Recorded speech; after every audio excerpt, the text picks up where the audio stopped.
Welcome back. Pioneer Petroleum halftime stats brought to you by Pioneer Petroleums, driven to save you more.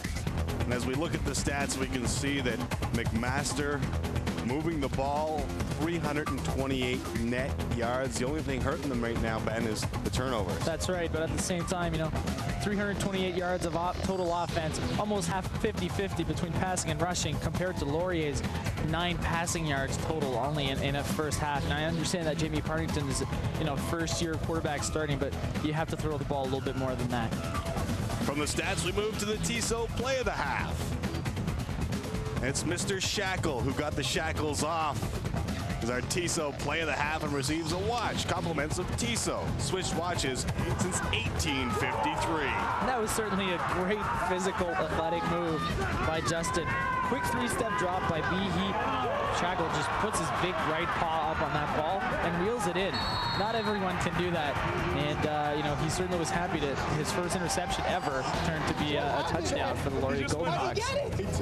Big Justin Shackle. It's our TISO play of the half as we return to Les Prince. Failed 24-14. McMaster leading at halftime. And there's a look at the big fella. Last one was close. This one's hoping to do the same, I guess, in the second half.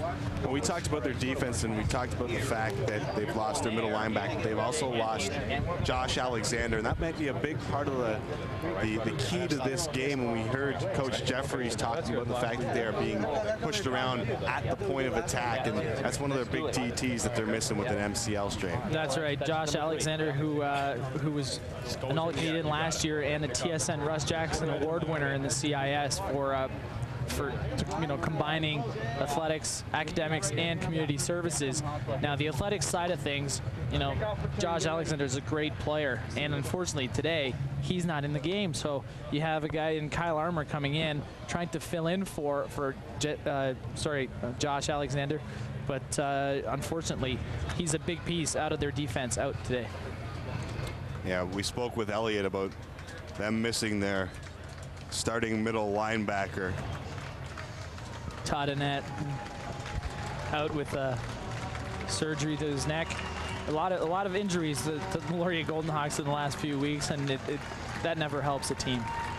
So McMaster doing the thing that you're supposed to do at parties, arrive a little late so everyone notices that you're at. That's right. Fashionably late is key. But, I think that they needed to straighten a few things out and come back and do a little bit more of the same as the second half goes along.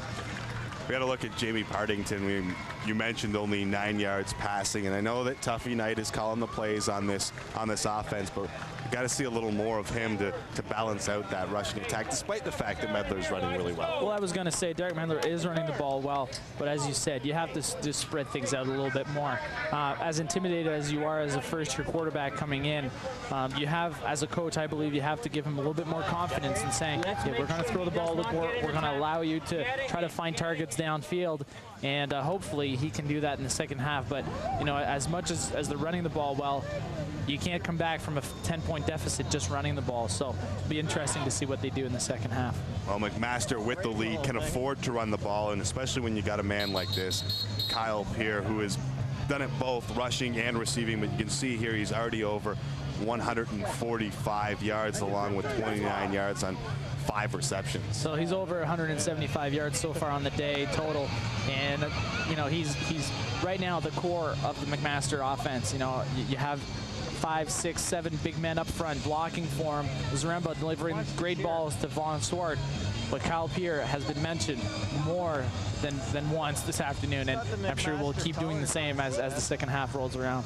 All right, let's have a look at what we'll see right here on University Rush. We've got Laurier and Guelph. Unfortunately, the baseball playoffs, Major League Baseball playoffs, will force us to wait until October 19th, but that's perfect timing for my birthday. I got that off. I can go out and have a little fun. Then, of course, we've got a quarterfinal, a semifinal, and Yates Cup action right here on the Score Television Network, quickly becoming your football network. The Score on the NFL, Monday Night Football, of course, on the Score, and the OUA, another proud property of the Score Television Network. We're kicking off our second half, and it is a low line drive by Michael Rain it's not handled by the Laurier returners, and Jeff Keane is absolutely punished for not picking up that ball. That's right. He got hit hard by Josh Armstrong that we see right here celebrating, but he was also welcomed by a whole bunch once again of Master Marauders coming downfield. Here he is, Jeff Keane, struggling to get that ball, looking upfield at the same time. What am I going to get hit by? Here he is, just trying to make something happen, but you know what? When you have your back turned to the play, it's hard to make anything happen like that. I know when I returned kickoffs, and it was only in high school, no, not at this level. I will stress that, but they always said, don't let it bounce around, pick up the football. And when I coached, that's exactly what I said to my boys. Don't let it bounce around. That's right. You know, unlike a soccer ball, you never know where this one will end up, and it usually causes more problems than anything else. So Jamie Partington, in his first year from Stony Creek, Ontario, he's got about 25 friends and family making the short trip from Stony Creek, which isn't far away from Hamilton at all. Spent last year at St. Clair College in the Windsor area, playing for the Windsor AKO Fratman in junior football. And he hands the football off to Derek Medler. And once again, you know, we've talked about it. First down play calling by Coach Tuffy Knight, running game, fair enough. We'll agree to that. But once again, the MAC defense standing tough here and not allowing Laurier more than 2 or 3 yards on the first down. We got some key injuries in this football game. Let's go down to Elliot Friedman with an update. John Behe is on the bench, Tim. He sprinted out for the beginning of the third quarter. He looks like he can be ready to play if Greg Marshall decides to go to him. Jesse Lumsden has been taken to hospital where further x-rays will be done. Again, they said earlier it was a sprain, although if they're going for x-rays, they could suspect something worse than that. And now Vaughn Swart is on the team's training table getting his right leg worked on. So as the McMaster offense gets sets to come back on the field, they could be missing 3 of their regular starters, guys. Thanks a lot, Elliot. And Vaughn Swart would be a huge loss. It looks like he's just trying to stretch something out here. That's right. You know, Vaughn's had you know, those receivers, they run so much all day that after a while their legs kind of get beat up. And, you know, I wouldn't be surprised to see Vaughn just kind of sucking it up the rest of the afternoon and staying in the game. Ed Becker, as you can see, well below his average of 42.7 yards per punt, which leads the OUA. And Laurier could use a little breathing room here. And he gets it blocked by McMaster. They will fall on the football. Jansen Campbell Skinner with the huge block right here. You know, and great job by the McMaster special teams to give their offense a starting lineup on the 7 or 8 yard line. So great job. Here it is. Becker trying to line things up. And just Jansen, number 12, just jumping on that ball. It looked like Ray Marius was trying to pick it up. Let me go for a touchdown, he said. But I'm sure the offense will try to take care of that. I'm just upset we didn't get a chance to see Jansen's throw come out. Come on, take the helmet off. He's got a nice throw. He certainly does. He gets stuck in some of the hallways at school. So look who's under center. It's Behe back in the game. Good news for any Marauder fan, and he just does the thing. Hands it off to Kyle Pearce, trying to stick the stiff arm on the tackler, gets some yardage, and it'll be second down and goal to go for the Marauders. That's right. Connor Healy coming in on a big touchdown saving tackle here. You know, Kyle Pearce trying to stretch the play out, but Healy wasn't going to let go, and he got some help from Rohan Thompson jumping over top. There's a look at Connor Healy in his second year from Guelph, Ontario. So Behe and the Marauders looking for more, leading 24-14. Inside handoff, Kyle Pearce diving for the end zone, and he is just short. I haven't seen a signal from the officials, so we're about a half a yard away on third down once again. And they bring in big fellas. That's right. Colin Shanahan checking into the game. That's right. Big Daddy coming in as an extra blocker on the short yardage formation for the McMaster Marauders. Here he is, number 99, standing at 6'1", just a little over 300 pounds, so he says. But he can move for a big man. He'll have some help in the backfield from Dave Ford. All the big fellows in. The handoff goes to Donnelly. And he is excuse me, it's the offensive lineman Ford bringing it in. Playing fullback on this formation, Dave Ford, who usually starts as the right guard for the McMaster offense, has been playing fullback on this short yardage formation here for the McMaster Marauders. And Coach Marshall gave him a little candy right here. Decided to go for the little, here he is on the left side, 63, taking the handoff and just bowling people over as he goes through the line of scrimmage.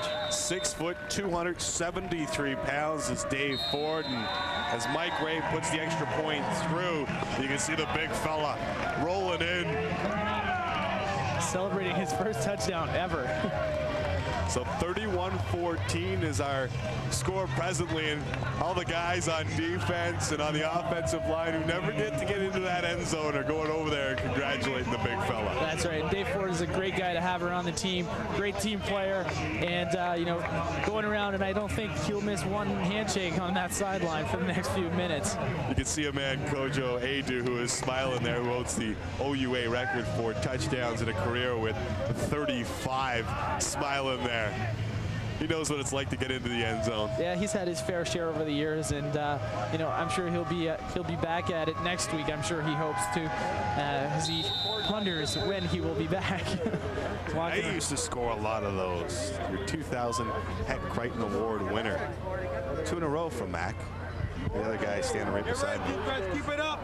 As Mike Ray will kick it off. Big block and a big swinging momentum here, Ben.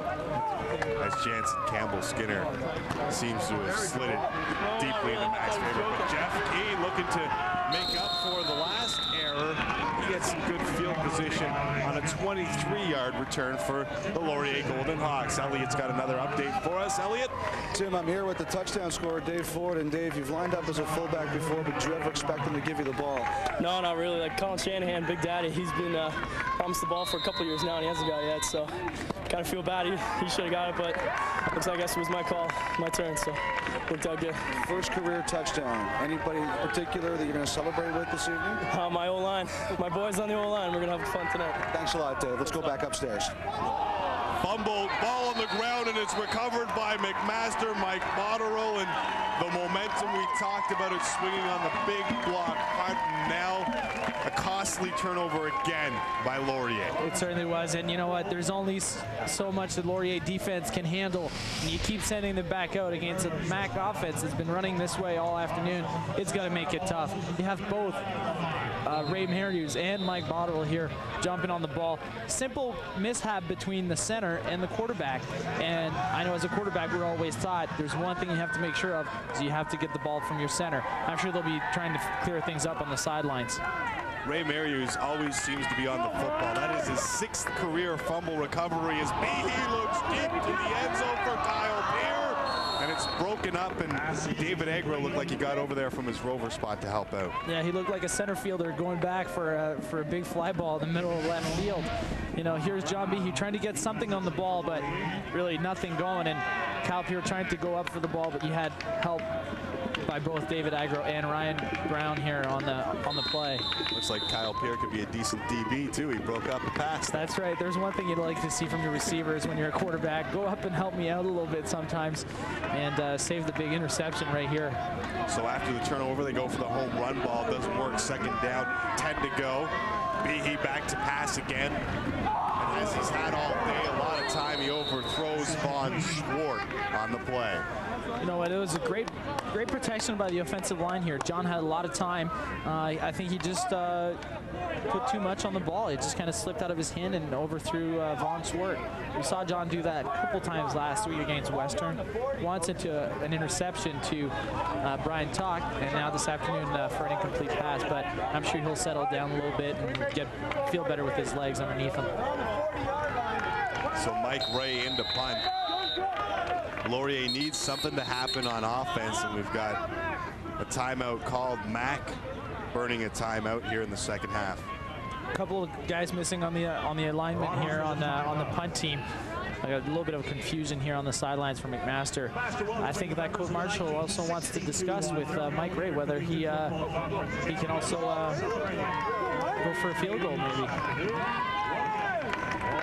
Coach Jeffries looks on and He was a defensive coordinator, is a defensive coordinator, acting as the head coach, and now it looks like they're going for a field goal as they see him place the tee down. So perhaps Coach Marshall said, maybe we can go for this field goal. That's right. I think he needed to communicate with Mike Ray and see where they, whether Mike felt comfortable or not with going for this attempt. So here he is, lined up for a field goal.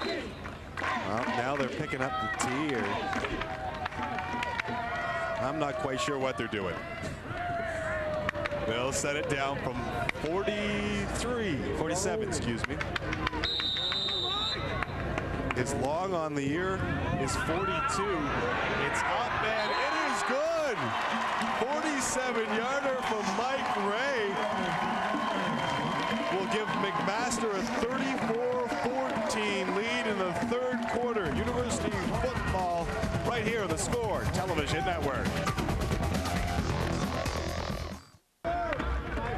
Back here at Les Prince Field, and they decided to take it at their own 35 as opposed to trying to return another kick, and that might be sending a message to your kick returners as we look at Mike Ray, who gets his long on the year, 47 yards. That was a nice kick by Mike. You know, he's been practicing it hard in the offseason, and even this week in special teams practice, he kicked a few. Coach Marshall likes to give those guys a chance once in a while, and Mike did a great job. Originally, he thought he was going to punt, and he just stepped up there and hammered it through. 2 straight handoffs to Derek Medler in a total of 2 yards. You know, once again, you end up with 3rd and 8, and it's never a great situation to be in. And it forces the Laurier Golden Hawks to punt once again, which means unless penalties or turnovers would bring the Laurier defense back out, and that's a tough afternoon.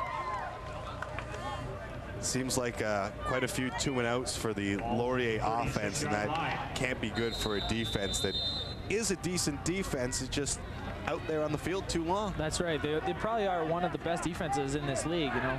And unfortunately, you can only stay out on the field for so long. You have to have a little help from your offense, and hopefully, Laurier Golden Hawks can clear some things up to do a little bit better as the second half rolls on. Well, everything's going McMaster's way. It takes a McMaster bounce, and not sure if we'll get the bounce back here on the no yards call. I think that this one will simply be a 5 yards penalty on that. Sorry, the 5 yard, no 5 yards penalty here on the return. All right, so McMaster leading 34-14, second half. Welcome back to Hamilton, Ontario. Let's go down to Elliot Freeman, who's standing by with a man who's happy John Behe's back. Yes, Tim. Joe Razza, the head basketball coach here, certainly is happy the ankle injury wasn't bad. Will he be as successful as a freshman in your sport as he's been in this one? Well, I just think John's a basketball player who throws the ball pretty well. No, John's had a sensational start here at Mac, and if he can take care of football and then come on to basketball as well as he's done here, we're really happy. But he just had a sensational start to our football season. Thanks very much, Joe. Let's go back upstairs. Tim? There's a common theme here. Kyle Pear, first down. A great run by Kyle Pear, and once again, Coach Jeffries mentioned it just before the half break. He said the O-line of McMaster is dominating at the line of scrimmage, and you saw it on this play. They just had a 3-yard push, made some big holes, and Kyle just ran right through there. So it's the first time it's happened to them. It's not as if they've played against easy teams. They faced Waterloo, they faced Western, and as Kyle Pear leaves his feet again. Maybe Kyle Pear's trying to impress Joe Razzo with his hops. He's getting off the feet a few times. That's right. He's trying to show his ups, but at the same time, you know, he didn't have much of a choice. Jeff Smeaton, number 26, the halfback for the Laurier Golden Hawks, came in and filled that hole really hard and actually chopped the pulling guard, which was Dave Ford on this play, and it forced Kyle to jump over the pile. Smeaton in his second year from Brantford, Ontario. I guess everyone knows where Brantford is now. Behe. This time he'll be flushed out of the pocket and try and unload it. And there's a flag down on the field, and that looks like it'll be pass interference on Ryan Brown. That's right. You know, John Behe tried to create, you know, give himself some time, move around, throw the ball to try to complete something. Once again, Laurier defense is hurting itself. And that's a tough penalty on 2nd and long. The pass was nowhere close to the receiver. First down, point That's right. He just tried to, maybe a little too aggressive on the ball, and he pushed Chris Rankin out of the way. Can't do that. I don't know if Rankin had a chance at this ball. Wow. Coming over the top. Either way, it's a first down for McMaster, leading 34-14. Second half, Kyle Peer and Smeaton again in the backfield, and he's doing a great job from his halfback position. All right, let's go back to the studio with an update. Caroline Frolic. Thanks, Tim. Well, the pairings for tomorrow's singles matches at the Ryder Cup have been announced, and all eyes will be on this feature match, Tiger Woods versus Jesper Parnevik. It's going to be good. Tim? Thanks a lot, Caroline. So Smeaton getting a workout in the last little while, and he's shown well. That's right. He's been reading the leading block pretty well, and on this one, instead of hitting Kyle Peer in the legs, he actually got him way back in the backfield for a loss. So great job by Smeaton on this play. He has 14 solo tackles heading into this game. As we see Laurier player down on the play, and it's Tony Bretney. Tony Bretney, who's been around for about 4 years now with the Laurier Golden Hawks. His brother had a little bit of a stint here at McMaster for a while, played offensive line with us back in the day, and that once again, that's a big loss. If it's an injury that's going to keep him out for the game, it certainly will hurt the Laurier defense. Bretney is a 3-year starter in his 4th year from Scarborough, Ontario. Behe back to pass, looking for Chris Rankin comes up with a reception, and once again, first down, McMaster, and they're really mixing it up well. That's right. There's a name we haven't mentioned yet today much other than on the punt returns. That's Chris Rankin. Here's John Behe rolling out to his right. Great protection. Lovely ball to the outside, and Chris Rankin coming on that for that ball on that comeback pattern. Here's another look at it.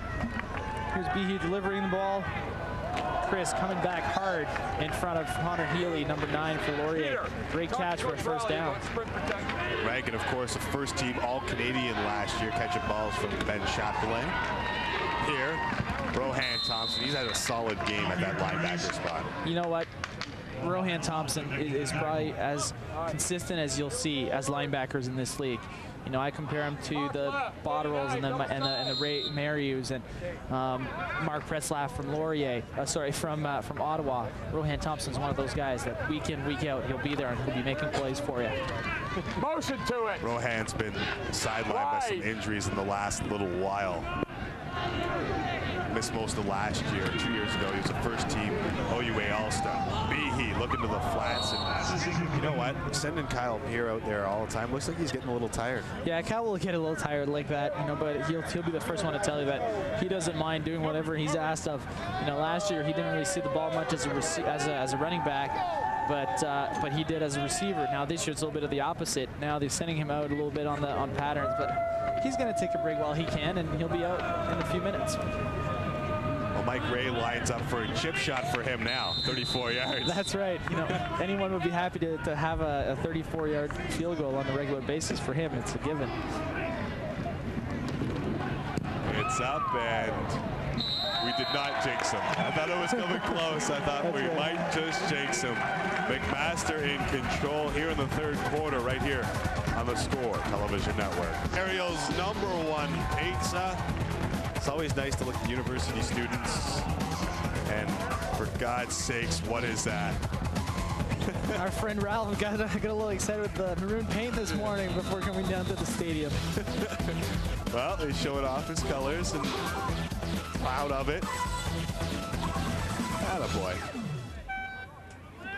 Right on cue.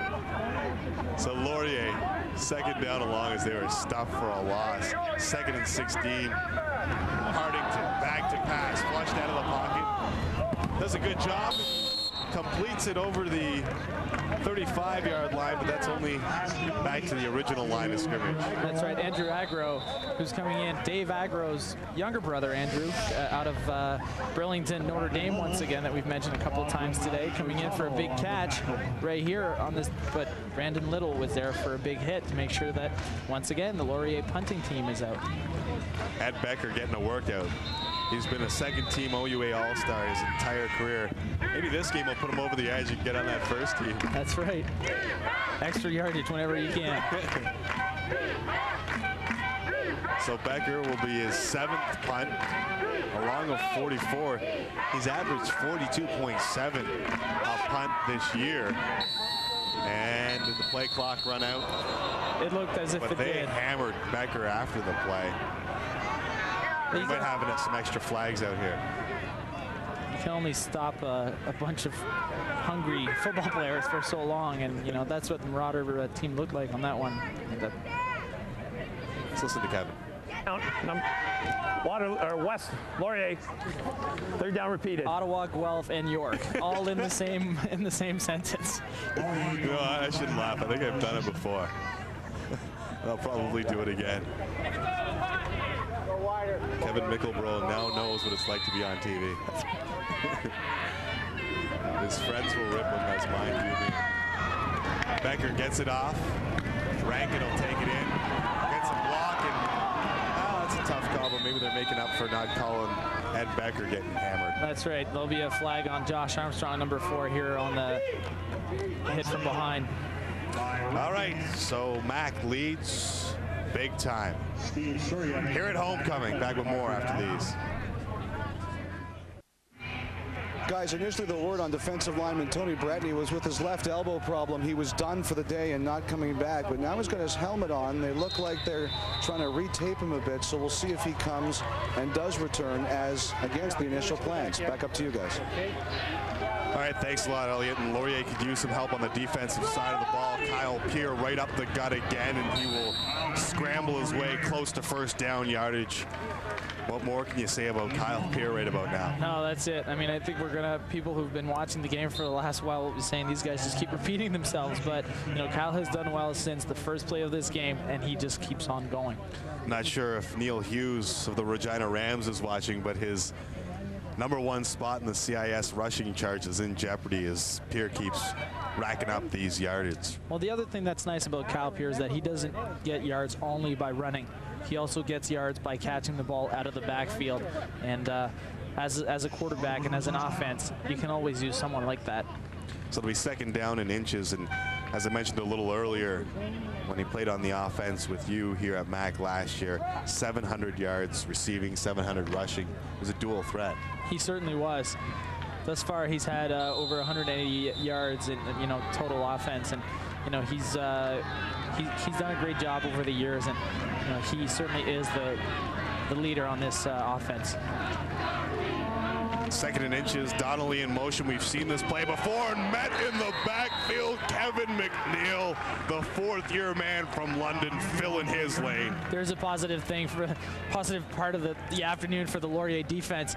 Blitz coming from Kevin McNeil, you know, middle linebacker coming in. Here he is right in the middle of your screen, cheating in a little bit, and he just comes clean and hits Kyle Peer in the backfield for a 2 or 3 yard loss.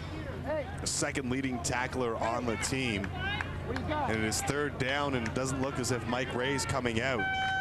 Coach Marshall never likes to see his team going backwards, and here he'll try to send a statement that he can get a 3rd down and 3 converted. The pitch out wide, and Kyle Peer makes one man miss, and he's going to be close to 1st down. We're going to have to get the spot on this one.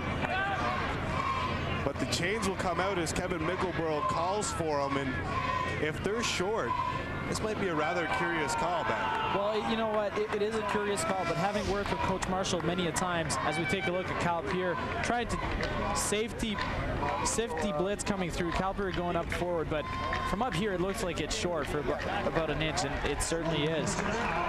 Laurier 1st down. By about an inch is right, so Laurier, perhaps they can breathe some life into this offense. You can see the eyes and the jaw flexing.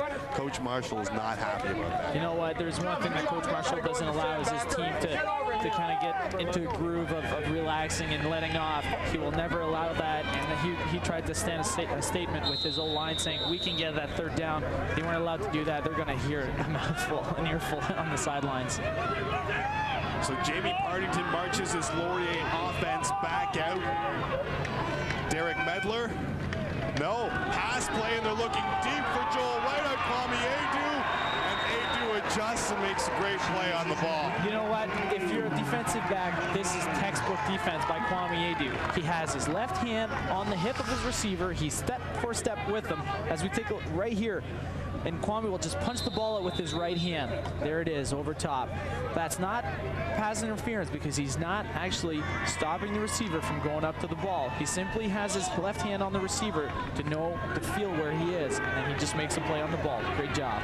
Joel Wright is no slouch. He's 7th in the OUA in receptions. So Kwame, after getting Andy Fantus last year in a throwback pass, looking deep, and it is complete for the Laurier Golden Hawks. Chad McAvalia on the reception, and that's a name that we didn't get to call a lot this year or last year. He's just coming back from injury, but a 33-yard gain. Now, there's a catch by Chad McAvalia, and you know what, from a quarterback's point of view, that wasn't the greatest ball, but McAvalia going up for the ball and beating Jansen Campbell-Skinner down with it for, as you said, a third. Interference, McMaster. That penalty's declined. First down. As we heard the call, the penalty was declined. Laurier moves with 2 pass attempts in a row, so a little bit of a change here from Coach Knight. McAvalia missed all of last year with an injury. The year before that, he was a first-team OUA All-Star, catching 32 balls, so he has the ability to catch the football, and they've switched it up a wee bit. 2 straight passes, make it 3, as he lofts it up for McAvalia again, and Jansen Campbell-Skinner there, step for step, and he gets it in the bucket. I was going to say great coverage, but he didn't even see it coming. He was, he had the position. The ball was a little bit underthrown by Partington. Here it is, 3-step drop, tries to put the ball, but that's one thing that coaches will tell you. If you're going to try to throw a ball like that, you got to put it way over top of the right shoulder. This time it was a little short, and it hit Campbell-Skinner right in the bucket, as you said. So Campbell-Skinner, big block punt, breaks up the play with his head. And Partington will pass again. 4 in a row, this time looking over the middle, and this is picked off in the end zone. Jesse Card coming across to make his 2nd interception of the year. You know what, Jesse Card comes in on this special defense on 2nd and long that Coach Sardo, the defensive coordinator for McMaster, does. He brings an extra defensive back in Jesse Card. Happy feet, it seems like, as he settles down here. And you know what, this is probably the toughest throw to make. He's rolling to his right and trying to throw the ball back to the left across the grain. There's one thing that you're taught as a quarterback: stay away from those throws because they usually mean interceptions, and that's exactly what happened on this one. So Jamie Partington could forget his first start thus far, but you can see Ryan Pierre there talking to him, trying to settle down his first-year quarterback, who is more of a pocket passer than he is Pierre. So it takes a little time for your offense to get adjusted to that. That's right. He's got all day in the pocket. There's going to be a holding call as he completes it to Chris Rankin, but that's going to come back. I saw shirt being stretched out there a wee bit. That's right, and you know what, that's what happens sometimes when you hang on to the ball a little too long in the pocket. John did a great job as trying to find the right receiver, but kind of hung in too long and forced his his offensive lineman to make a couple of holding calls. On the offense, repeat first down. So it is a hold. You can see Dave Ford here, the guard, who got the touchdown earlier. You see him right here hanging on to the jersey of poor Kyle Armour, who's trying to fight him off. But nice ball delivery by John, nevertheless. Great catch by Rankin. Unfortunately, that one won't count. They move it back. Well, Laurier's moved the ball before that interception, and that hurt a lot, but they've got him pinned deep here. They can come up with a defensive stand. Perhaps have a new football game here. Behe, they bring the blitz. He's hit as he throws. It's laid out there, and Chris Rankin with the coverage from Connor Haley is incomplete. Let's go back to the Score Studios and another update with Caroline Frolick. Thanks, Tim. Well, as Colorado and Montreal do battle on the ice tonight, Peter Forsberg said he's looking forward to this homecoming of sorts. It is a little special. I think everybody was kind of sad they were leaving. Everybody kind of liked it up here, and I haven't been back since we got sold. So it's a great feeling coming back. Third quarter running out here. In Hamilton, Behe on the sprint out again. The defense defensive line starting to get some pressure, and oh my goodness, Jeff Smeaton had his eyes on Sean Postman. Could have come up with an interception there. That's right. That ball was a little bit fiery coming out of John Behe's hand. You know, there was a comeback pattern from the tight end. Here's John Behe rolling out to the right. And the postman, number 75, leaks to the other side as completely counteracting the flow of the play. But the ball just kind of skimmed right through his gloves. And as you said, Smeaton was coming in. He was supposed to pick that ball off. Well, the MAC offense seems to have stalled a bit after putting up 27 first downs in the first half, which is a ridiculous number. And it looks like Mike Ray is just going to concede a couple of points here and take some time off the clock in the third quarter. Or he's just having some fun. That's right. The coaches will say, you know, just give them the point. But this time, or the 2 points, this time, Coach Marshall may have said, okay, try to kill some time as you do that. Yeah, that's a return. Yeah, kick off return. Yeah, kick off return. So you can hear Coach Jeffrey say, let's get out there, let's return the ball. So the defense of Laurier stands, and after that third down stuff by Laurier, the defense, especially the line, seems to be getting some pressure. That's right. You know, it's tough for a team like that trying, you know, to get things going like Laurier, but you know, they've done a good job in this drive. You know, they moved the ball from, they've stayed away from Medler a little bit in this drive, tried to throw the ball a little bit, make things happen. Now the defense from Laurier did a big, you know, great job stopping the MAC offense and keeping them way down in their own end, forcing them to give away the 2 points. So there's Jamie Partington. He'll get another shot at this defense of McMaster. Another injury update. Elliot Freeman, take us away, buddy. Tim, we got some good news from Jesse Lumsden. The word from the hospital is no break, just a sprained ankle.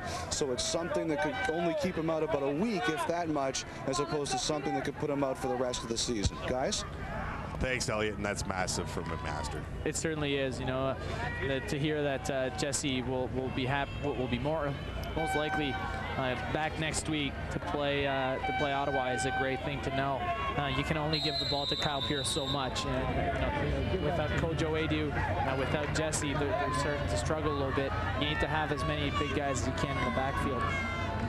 So Mike Ray kicking from his own 35 after the safety, and Jeff Kane will take it in at the 25, got some room, but a good special teams tackle. Jay Pottinger getting down there real quick. Great job by Jay Pottinger, number 51 for MAC, coming in untouched, just hitting Jeff Kane clean on that one, almost popping the ball loose.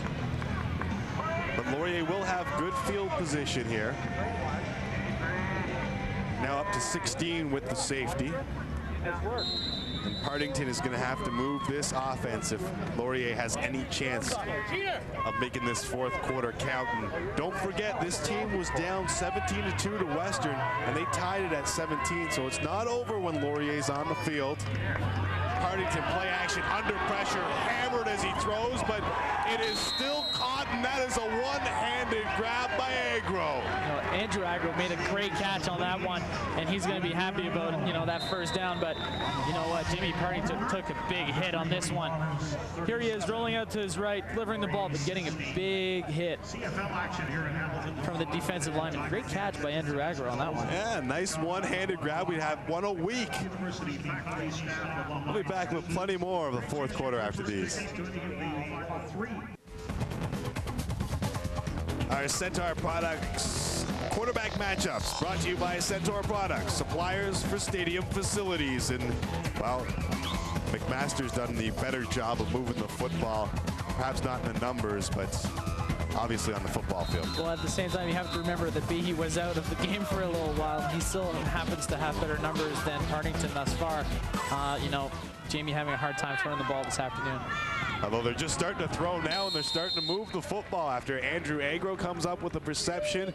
Will Northcote comes up with a reception for Laurier. Those are all names that we haven't really heard all afternoon. Finally, they started throwing the ball, and we can see the, you know, the talented receiver core that they have at Laurier. Nice ball though here, right by Jamie Partington. Maybe that's the need. What he needed was the hit that he got on the last play just before the fourth quarter. Northcote, excuse me, 6'5", 200 in his first year. That's his 5th reception of the season. And perhaps they can use that size on the smaller DBs. Movement all over the place. Unevaded to the quarterback would have been Mike Gow, but I'm not sure if we've got some procedure on Laurier.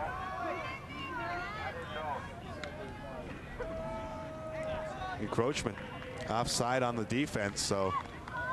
A little antsy to get off the ball here on the D-line, and you know, maybe that Jamie Partington's starting to use the different counts, you know, trying to move the count around a little bit, moving away from the usual first down or the usual first hut, just trying to move away from that, and he got the defense, so it'll be better yardage position for them.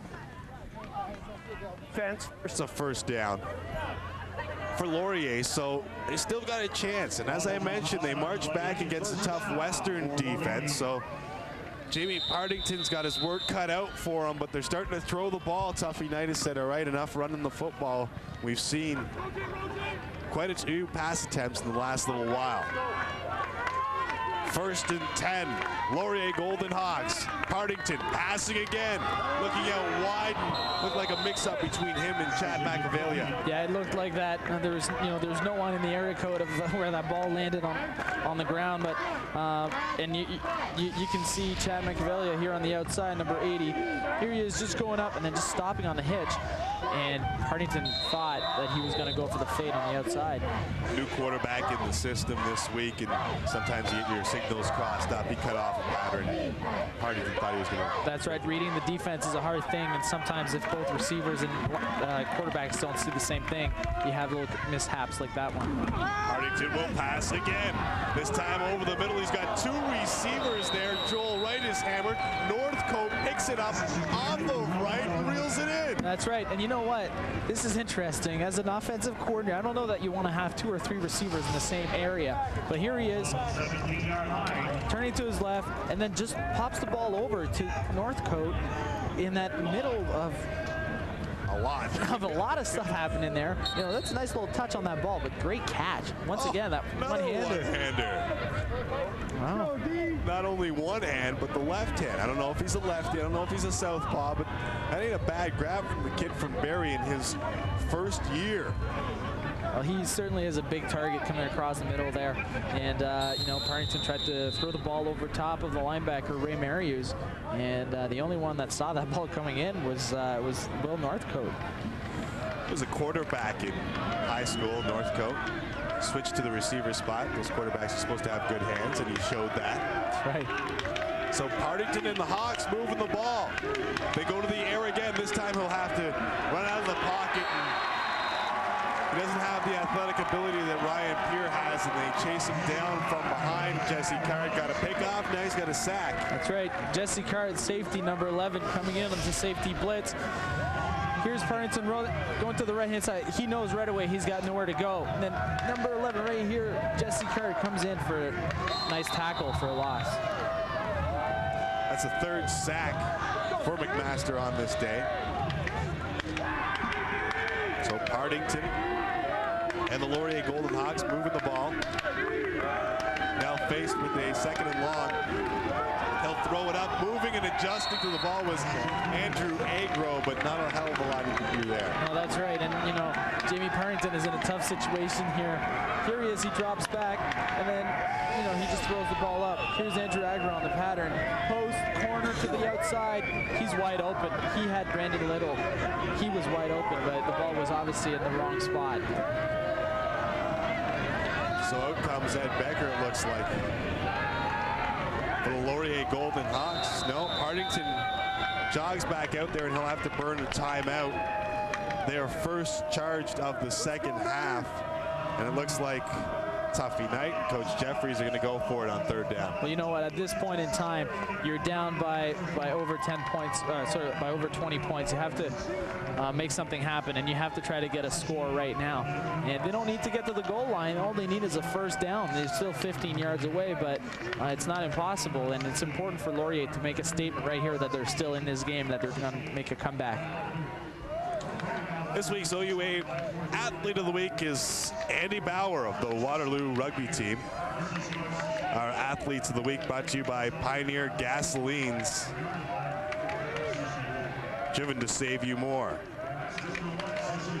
Scored 3 tries in a 24-7 win over Guelph, and our female athlete of the week is Ottawa GG cross-country runner Sarah Dillenbaugh, who led her team to a 3rd place finish at last weekend's McGill Open. All Pioneer Petroleum's athletes of the week receive a $30 gift certificate from Pioneer Petroleum's, redeemable at any one of their 160 locations across Ontario. Pioneer, driven to save you more. And as we see procedure here on 3rd down, and it's a false start on the offense. That's right. Andrew Agro, slot back on the left-hand side, was offside. It was Lancey to get downfield. Offense, repeat 3rd down.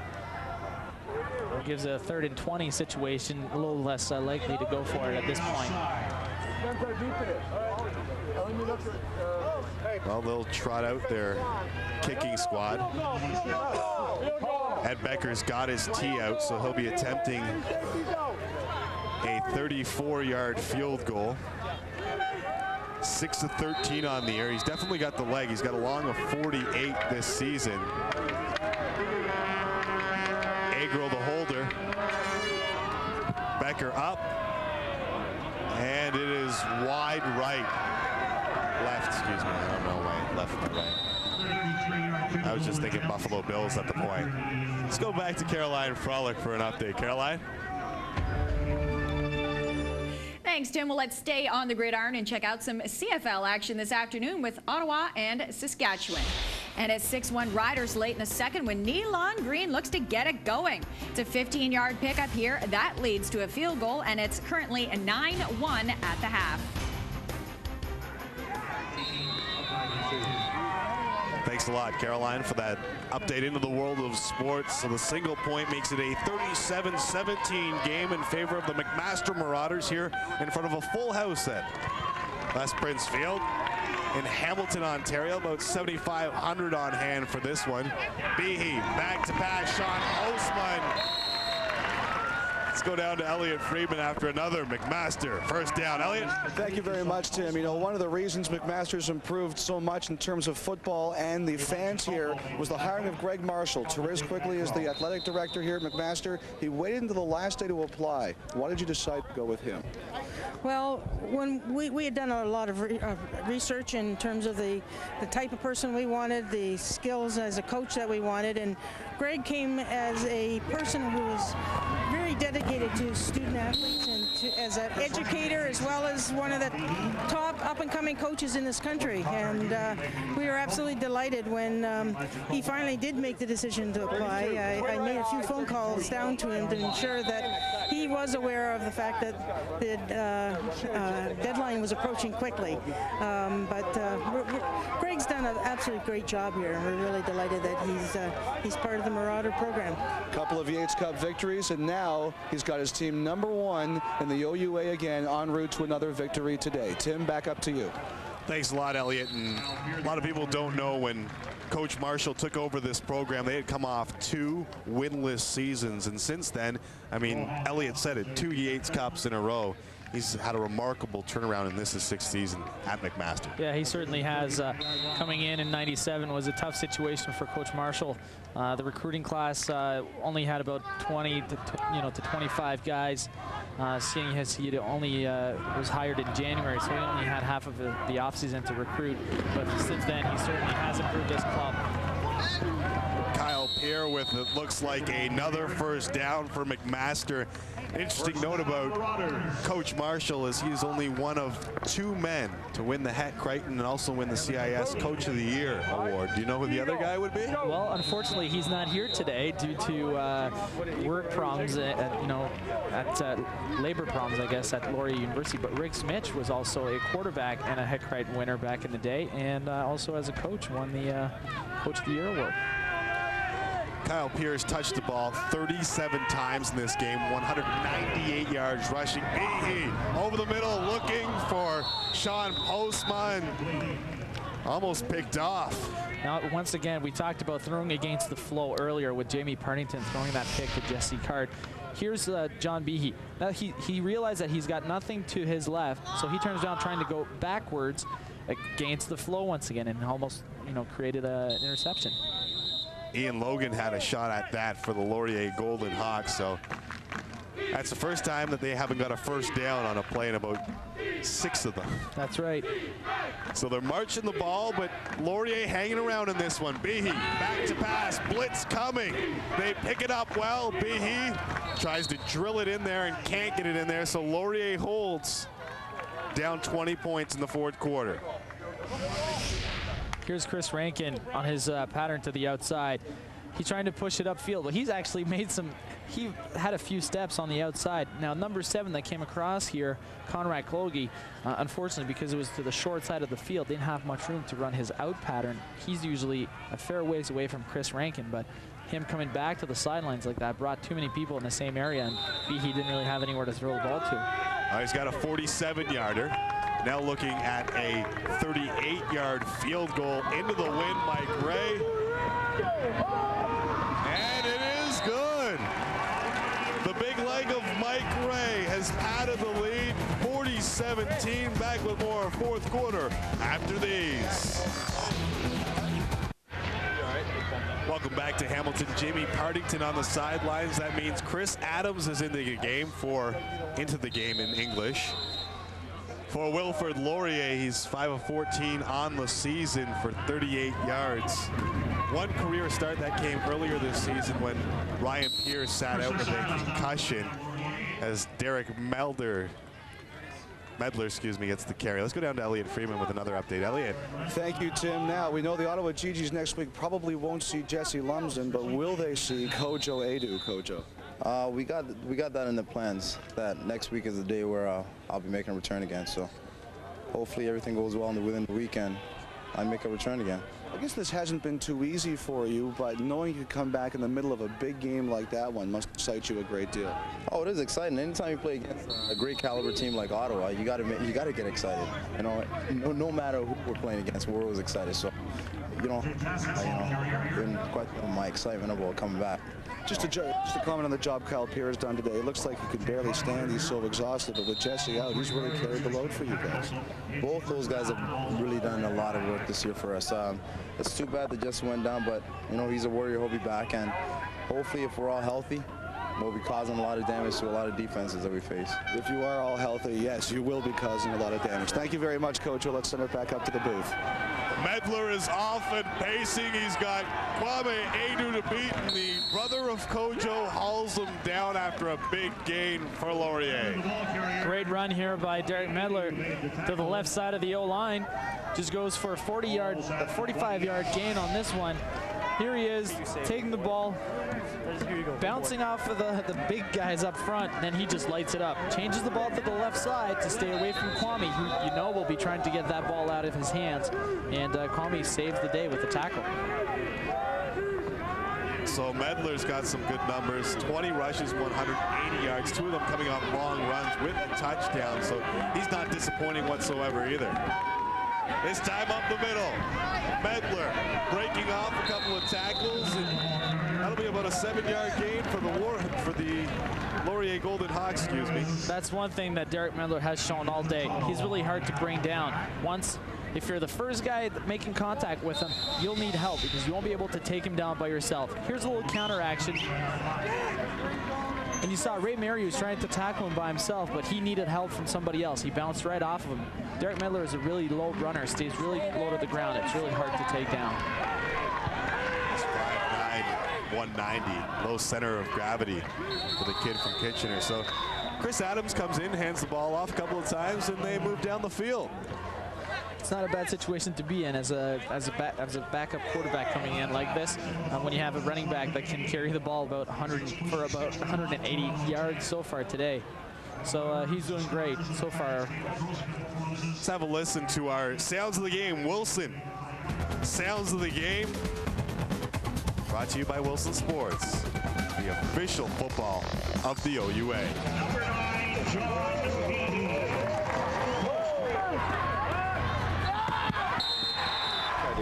He probably steps out on because we have 2 guys out here, right?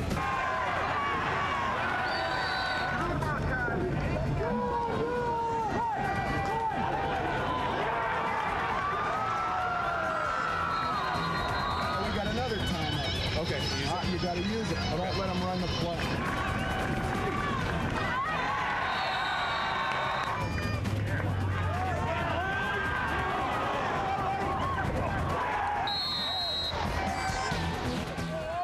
So Laurier has used both their timeouts. Chris Adams in there at quarterback, and Medler has marched them down the field looking for a quick strike here. Chad McAvalia, but it's just not there. Well, not a bad looking ball. He came out looking really nicely, but unfortunately not at the spot where he wanted it to be. It was man coverage on the outside, and Chad McAvalia just couldn't get to that ball. Adams in his third year from North Bay, Ontario. Not a lot of people know this, but Ryan Pierre took every snap last year for the Wilfrid Laurier Golden Hawks as a freshman, the first one ever to do that. That's right, and because of that, Chris Adams only saw some snaps this year. The only time that he saw snaps before that was back when Adam Lane was a quarterback at Laurier, and Chris Adams had to come in for a couple of plays due to Adam's injuries a couple times, but not much more than that. So he's been with the program at Laurier for a long time, but hasn't seen game experience as much as Ryan Pierre has over the last year. So it's a really tough situation for Chris Adams to be in at this point. Coach Marshall was telling us how much he wanted Ryan Pierre to come to McMaster, as some old guy was getting old and needed a quarterback to replace him. That's right. Ryan was a really good quarterback out of high school, and really well thought of for as a quarterback. So everyone was trying to get him. It's third down, and Laurier will be going for it. Fourth quarter, they looked at the same pattern.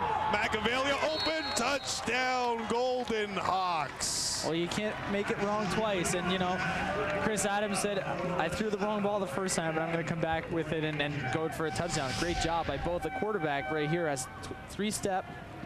Just throw the ball to the outside. McAvalia had a big step on Jansen Skinner here. And, great job by the Laurier Golden Hawks to get back in this game. So it looks like they'll go for two here as they run their offense back on.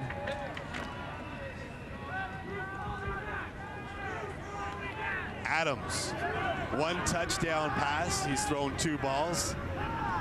And here on the two-point conversion, he's looking to throw as well. Will Northcote had a hand on the jersey, and the flag comes out late. So hold on just 1 second, as Manny Furtado was there on the coverage, and I mentioned earlier that he was out of the game. He in fact is playing, did not start this week. But we see a flag come down, and we're gonna get a hold on McMaster. So will we do this two-point conversion from a little closer?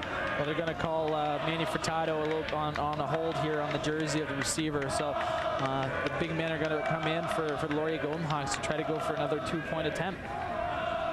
That's right. The big fellas come right back out, and they'll look to pound this ball in. On the defense, half the distance to the goal line, repeat the convert.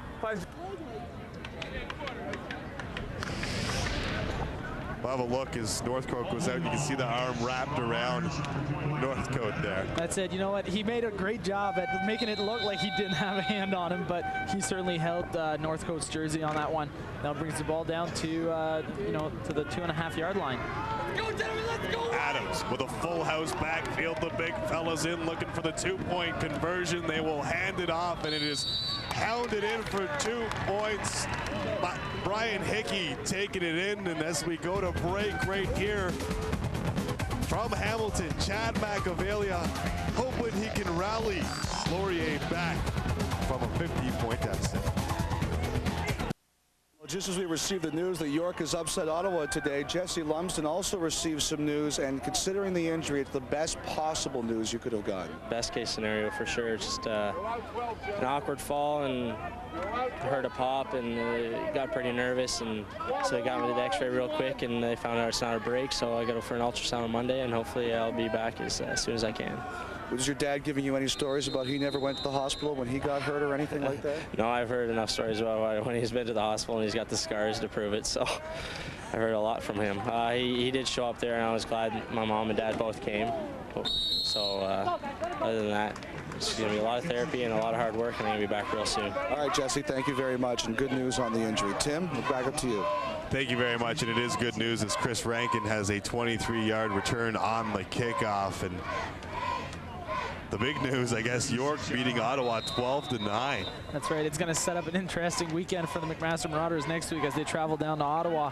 I'm sure they're going to find a team that's pretty upset with the way they played today and try to get excited about playing a Big Mac team.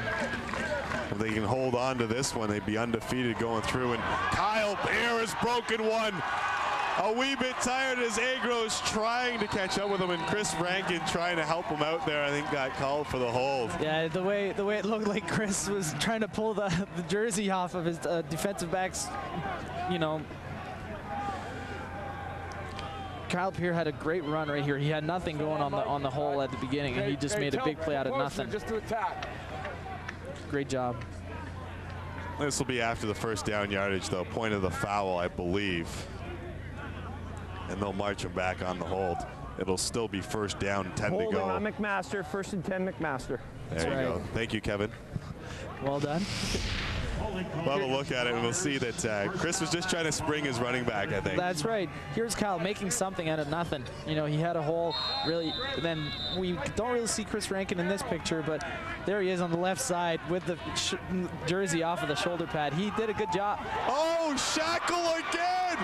He's got one man to beat it, Saremba, and he will go down. Shackle, 2 interceptions on the day and 15 points. We still got a football game here, Ben. I can't believe this. Twice in the same game. This guy's never intercepted a pass in his whole career. Here he is today, twice in the same game on the same play.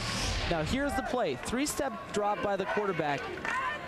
The offensive tackle is supposed to try to cut block that defensive end, but he somehow gets away from it, jumps, and picks up the ball, just like any receiver would be doing. Great job. And I'm sure as much as he'd like to take it into the house for another score, he just covered up that football and said, all right, the offense can do their job. Shackle's got 2 interceptions, 1 for a touchdown, and 1 that sets up a big play here as Adams looks for Machiavelli again.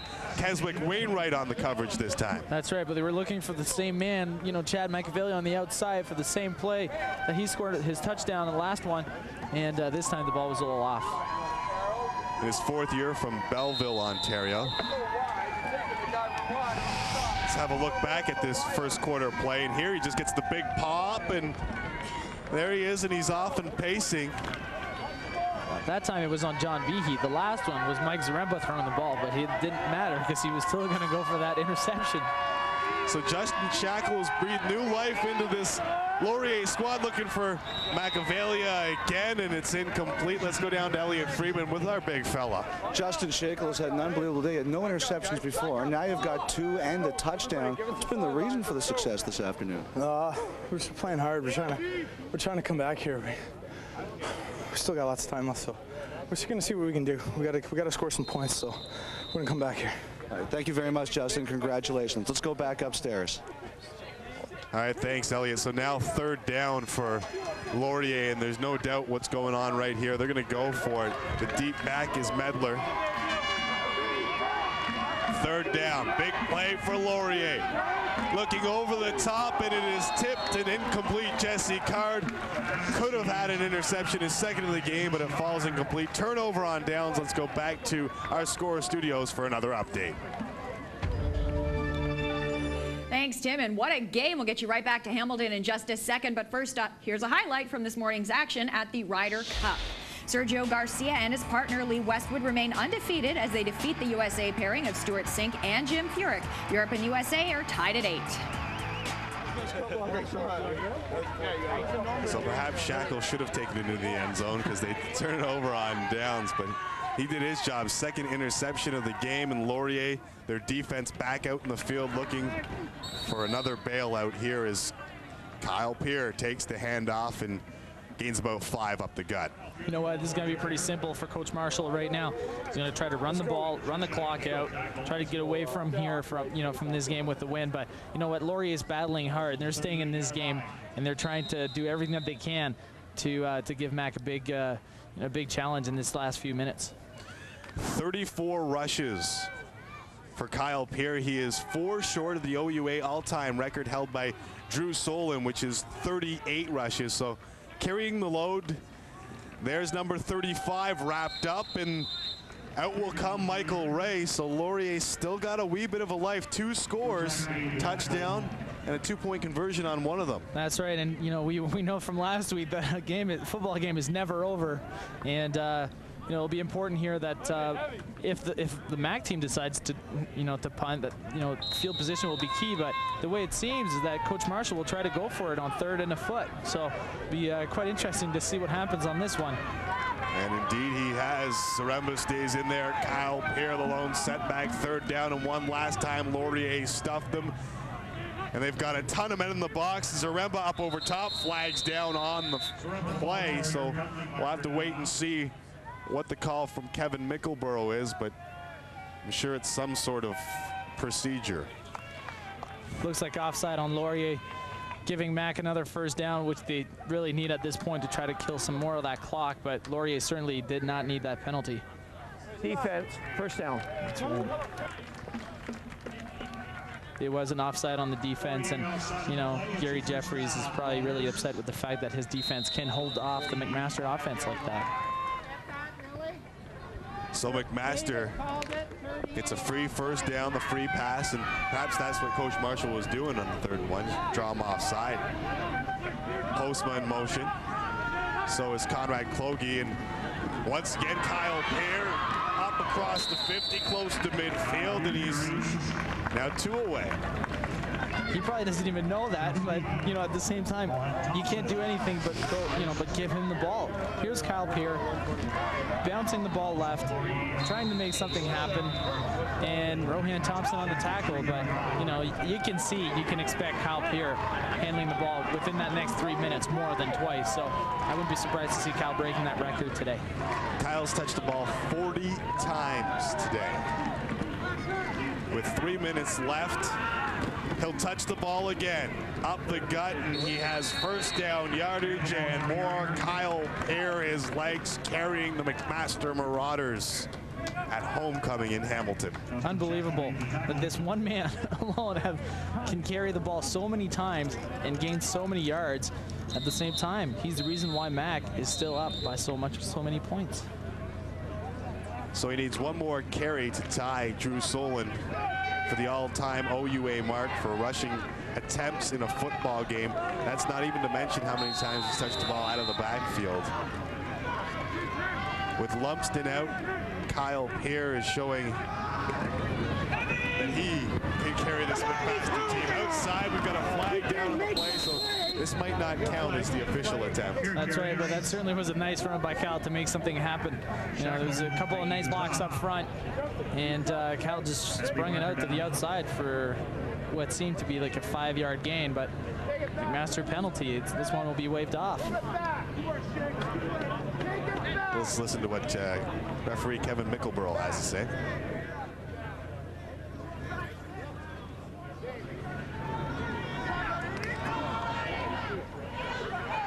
To repeat 1st down. It's a hold. Oh, block in the back, excuse me. My mistake. Here's Kyle Peer taking the ball, trying to go to the outside. A couple of players getting hit from behind on this one, which brings the McMaster Marauders back on 1st and 20. It's been mentioned, 1st down, 20 to go, and Peer now splits out as a slot back. Zaremba back to pass and looks over the middle, and he's got Chris Rankin up near the 40-yard line, and another 1st down for the Marauders. That could be the dagger. I talk about going to what's sure and what you're going to complete. Here's the dig pattern from the McMaster offense. Deep inside pattern by Chris Rankin to the outside. And Mike Zaremba delivering the ball right there down the middle. Great job. Zaremba's played well, and we got the start for Behe in this game, and when he's been in, Zaremba has produced. I think that Mike is feeling a bit more comfortable, not as much pressure, and he's the kind of guy that once he's comfortable in there, he's going to make things happen. Just about 2 minutes, and there is the carry that will tie Drew Solon for the OUA record. 38 rushing attempts, and I just don't know what more we can say about Kyle Peer in this football game as he rests on his knees for a little bit. I can tell you this, he's going to be tired by the end of this day. He certainly has worked really hard for Mac. He outruns his blocker and then just breaks away from 2 tacklers. What else can you expect from a running back?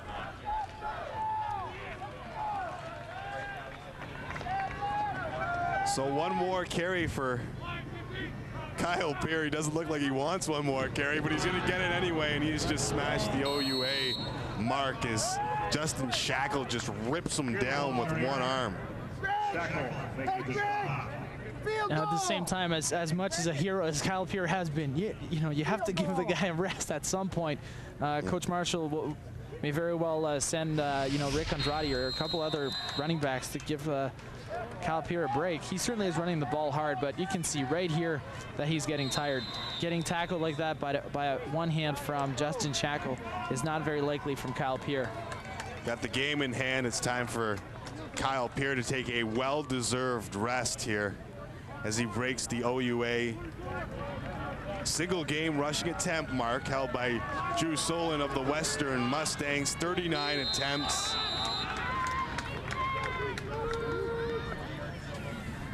As Michael Ray comes in, and Drew Solon, excuse me, Kyle Peer, you can have a seat. 40-yard attempt for Mike Ray, who's put on a little display here today. McMaster looking good at homecoming in front of their faithful Kyle Peer. Take a breather, buddy. Incidentally, that last rush by Kyle Peer was his 39th of the game. That creates a new OUA single game. He's also got 29 receiving to go along with his OUA record, 39 rushing attempts. Talk about a guy who's had a nice day at work, you know, and he just does it for fun. An unbelievable day by Kyle Peer. Think he's going to hit the books right after this? I'm sure a couple brown pops will be in order. Derek Medler, who hasn't had a bad day for the Laurier Golden Hawks. I mean, he's up over 180 yards rushing, and he's being overshadowed in this game. Yeah, it's not, if you told him at the beginning of the day, yeah, you may run for about 200 yards, but we're not going to mention you much. You know, he probably wouldn't have believed us, but, you know, he certainly has run the ball well, and he's been part of the Laurier offense all day.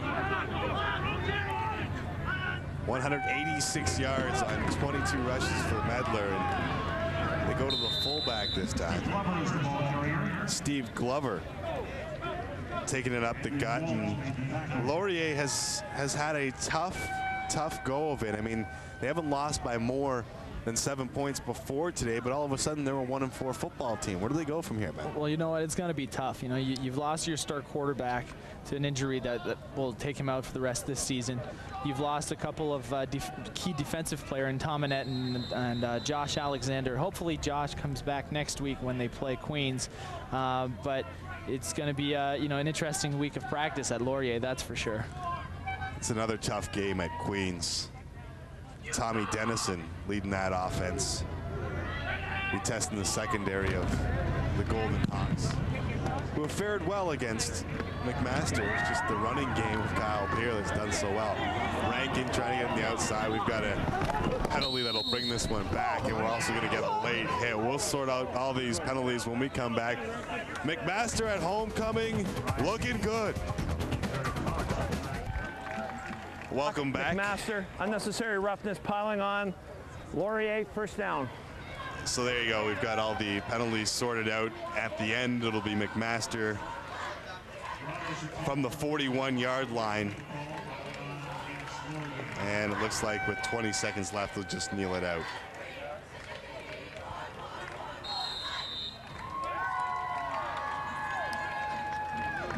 And the McMaster Marauders at homecoming, moving to 5-0 on the season. Not a bad record after 5. You know, if you told Coach Marshall at the beginning of the year that he'd be 5-0 after his 5 first, you know, games, I don't know if he would have believed you or if he would have said, yeah, stop joking around, we'd be happy to have that. But I'm sure that he'll be more than happy with the effort of the players today. Not happy just yet, though. Although he doesn't look that way. To the bitter end, Coach Marshall coaching these boys, and they are now 5-0, and the tough luck continues for the University Wilfrid Laurier Golden Hawks. They fall to 1-4 on the season, but a happy homecoming crowd. Coach Marshall with a smile now. Now that the game is over, can actually relax. Captain intensity, enjoying the fact that his boys won at this game. All right, well, as the coaches embrace each other, there's no doubt who our player of the game is going to be. Our RCA MP3 player of the game, brought to you by RCA MP3. Play louder. And it is Kyle Kerr. What didn't he do? Over the top like Walter Payton. Up the gut, power running. Up the gut, bounces outside, cuts it back. He was good. He's now down with our own Elliot Friedman after we see Greg Marshall and Elliot standing by with our player of the game. Elliot. Thank you very much, Tim. Kyle Kerr again for the second week in a row. I don't know who else we could give it to. 39 carries. You laughed when you heard that number, a new Ontario football record. I don't know what to say. Our O-line did an amazing job today. I guess you do what just works, and running worked all day today, so we just kept doing it. So. Have you ever had an afternoon like that where you carried the load solely with two other backs hurt? No, I haven't, and I hope Jesse comes back soon because I don't know how many times I can do that. So hopefully he has a speedy recovery.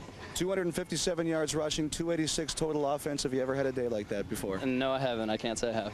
Kyle, congratulations. As our RCA MP3 player of the game, you received this MP3 recorder courtesy of RCA, and next time you're on, maybe you'll get another one. Thank you very much. Let's send it back up to Tim and Ben. Another one. He's already got two. Our last 2 weeks, and Kyle Kerr has won our player of the game. Why not 257 yards? We'll be back to wrap it up from Hamilton after this short break in the Score Television Network.